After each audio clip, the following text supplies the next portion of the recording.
साथियों, आजकल बहुत चर्चा एलपीजी को लेकर हो रही है।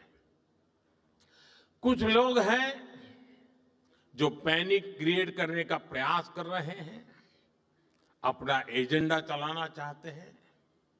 मैं इस समय उन पर राजनीतिक टिप्पणी नहीं करना चाहता, लेकिन इतना जरूर कहूंगा कि ऐसा करके वो जनता के समक्ष खुद को एक्सपोज हो ही रहे हैं, पूरे देश का भी बड़ा नुकसान कर रहे हैं। साथियों, आज युद्ध से जो ये वैश्विक संकट आया है, उसके प्रभाव से कोई देश अछूता नहीं है। कम अधिक मात्रा में हर कोई इस संकट के शिकार है। भारत भी इस संकट से निपटने के लिए कोई कसर बाकी नहीं छोड़ रही है और हम अलग अलग स्तरों पर प्रयास कर रहे हैं। बीते दिनों दुनिया के कई देशों के शीर्ष नेताओं से मेरी इसको लेकर बातचीत हुई है। सप्लाई चेन में जो बाधाएं आई हैं, उससे हम कैसे पार पाए, इसके लिए भी निरंतर प्रयास चल रहे हैं। साथियों, भारत के तेज विकास के लिए अलग अलग एनर्जी सोर्सेज को बढ़ावा देना निरंतर जरूरी रहा है और इसको मजबूत करने के लिए हमने 2 स्तरों पर एक साथ काम किया है। पहला, देश में एनर्जी एक्सेस बढ़े, हमने इंफ्रास्ट्रक्चर तैयार किया और दूसरा, एनर्जी के लिए हमें सिर्फ विदेशों पर निर्भर ना रहना पड़े, इसके लिए एनर्जी सेक्टर में आत्मनिर्भरता पर बल दिया। अब मैं आपको गैस सेक्टर के ही कुछ आंकड़े देता हूं। साल 2014 तक देश में सिर्फ 14 करोड़ एलपीजी कनेक्शन थे, यानी देश के करीब करीब आधे परिवारों के पास ही एलपीजी कनेक्शन था। आज 2 गुने से भी अधिक, यानी करीब 33 करोड़ घरेलू एलपीजी कनेक्शन है। बीते 11 वर्षों में हमने अपनी बॉटलिंग कैपेसिटी को 2 गुना किया है। डिस्ट्रीब्यूशन सेंटर भी 13,000 से बढ़ाकर 25,000 से अधिक हो गए हैं। 2014 में देश में सिर्फ 4 एलएनजी टर्मिनल्स थे, 4 एलएनजी टर्मिनल्स। आज इनकी संख्या भी बढ़कर 2 गुनी हो गई है। गैस पाइपलाइन जो करीब 3,500 किलोमीटर होती थी, उसको 10,000 किलोमीटर तक विस्तार किया है, क्योंकि करीब 60% एलपीजी विदेशों से आती है। इसलिए देश के बड़े बड़े पोर्ट्स, वहां पर इंपोर्ट टर्मिनल कैपेसिटी भी बहुत बढ़ाई गई है। साथियों, साल 2014 से पहले तक देश में सिर्फ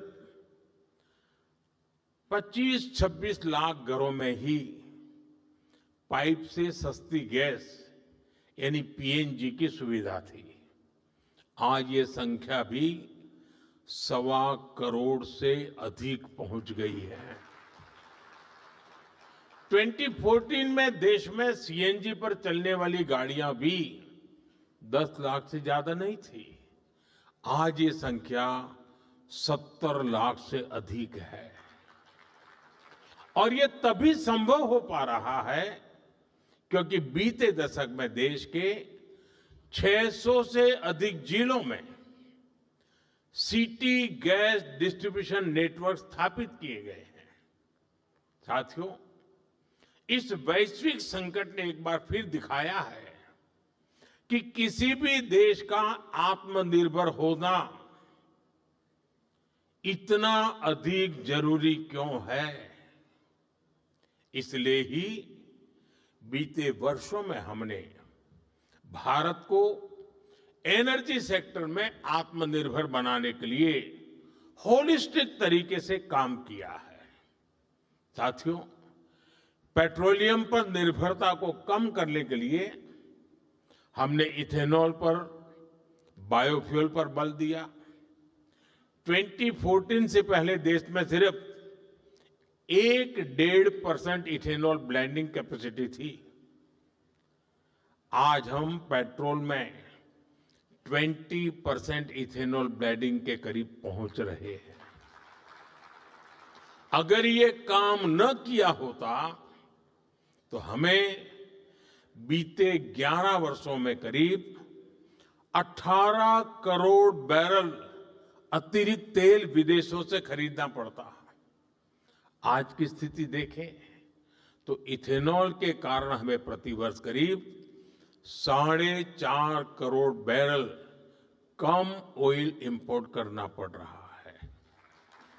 यानी करीब 1.5 लाख करोड़ रुपए की बचत तो देश को सिर्फ इसी से हुई है।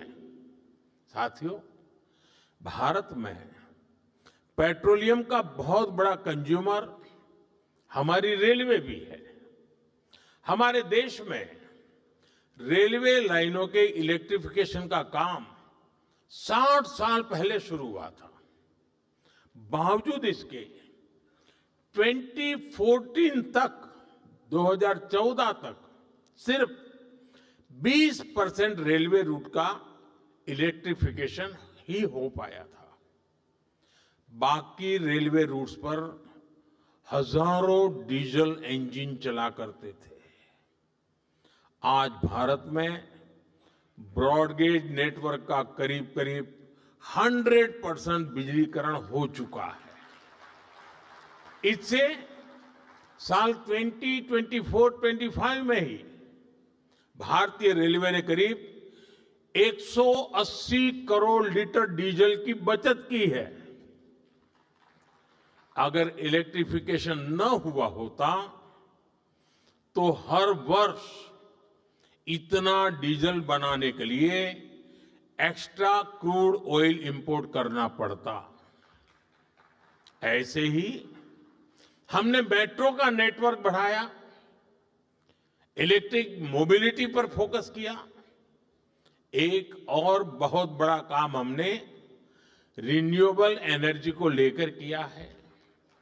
आज हमारी total install power generation capacity का आधा हिस्सा रिन्यूएबल सोर्स से आता है। हमारी कुल रिन्यूएबल क्षमता आज 250 गीगावाट के ऐतिहासिक आंकड़े को पार कर गई है। आप सोचिए, साल 2014 में भारत की सोलर पावर कैपेसिटी सिर्फ 2 गीगावाट थी। आज ये करीब 40 गुना बढ़कर 130 गीगावाट हो चुकी है। घरेलू उपयोग में गैस के अलावा बिजली अधिक से अधिक काम आए, इसके लिए पीएम सूर्यघर मुफ्त बिजली योजना लागू की गई है। अभी तक इस स्कीम के तहत करीब 30 लाख परिवारों ने रूफटॉप सोलर लगाए हैं।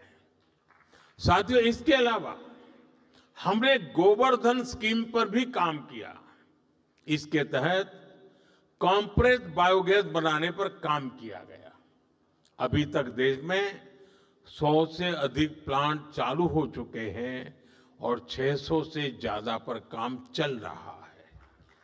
साथियों, पेट्रोल डीजल के क्षेत्र में हमने कैपेसिटी बिल्डिंग की दिशा में भी व्यापक प्रयास किया है।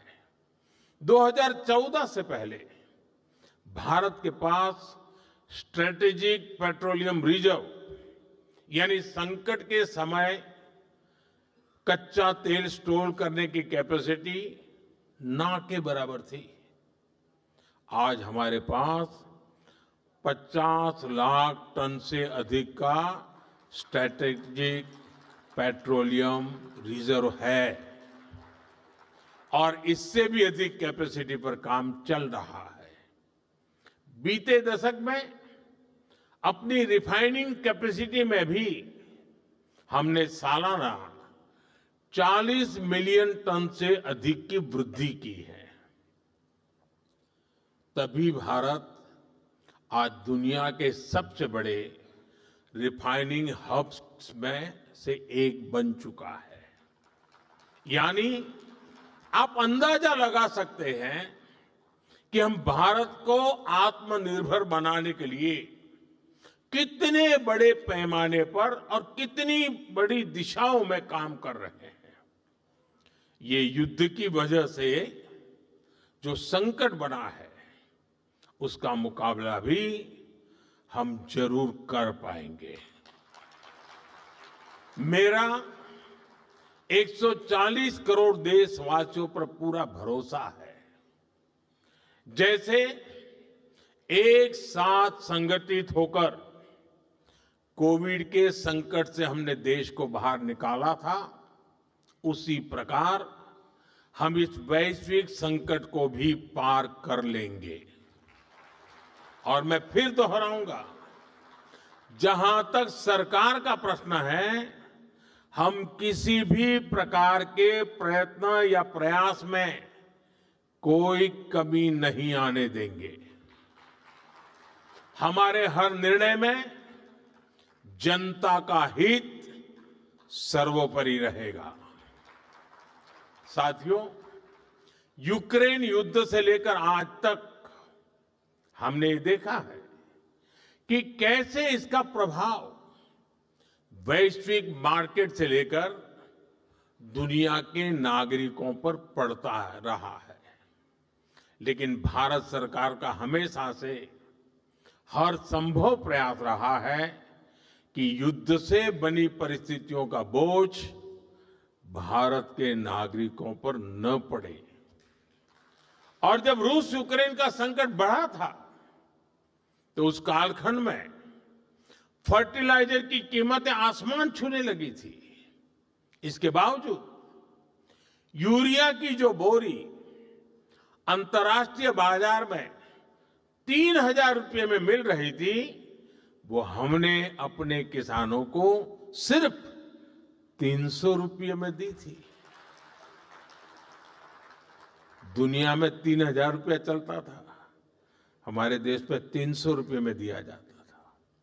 इस बार भी हमारा हर संभव प्रयास होगा कि देश के किसान, देश के नागरिकों के जीवन पर युद्ध का कम से कम प्रभाव पड़े, अफवाहें न फैले।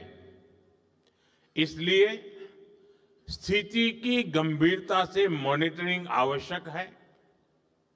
जो कालाबाजारी कर रहे हो, उनके खिलाफ बड़े एक्शन भी होने चाहिए।